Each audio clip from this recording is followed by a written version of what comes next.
আপনারা দেখছেন Bankura TV breaking news. Bankura টিভিতে আপনাদের স্বাগতম।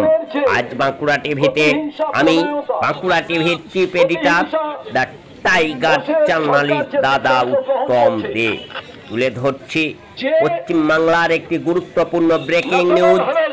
কংগ্রেসের ডাকে সিজিও কমপ্লেক্স অভিযান। ন্যাশনাল হেরাল্ড মামলায় রাহুল গান্ধী এবং সোনিয়া গান্ধীর বিরুদ্ধে চার্জশিট দিল এনফোর্সমেন্ট ডিরেক্টরেট।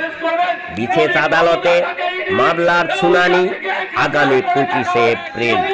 রাহুল ও সোনিয়ার 661 কোটি টাকার সম্পত্তি বাজেয়াপ্ত করার প্রক্রিয়াও শুরু করেছে তদন্তকারী সংস্থা।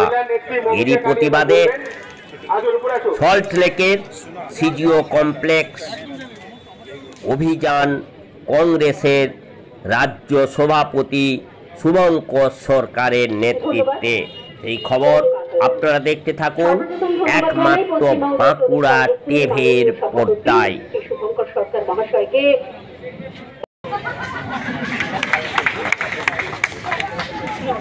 তিন নম্বরটা রেডি হচ্ছে।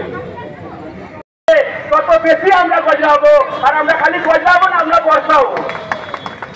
আমি বেশি কথা বলবো না, এখানে অনেক সিনিয়র লিডার আছে।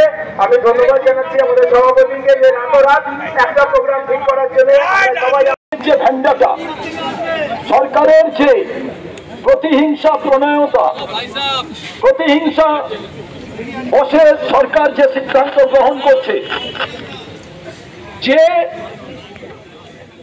National Herald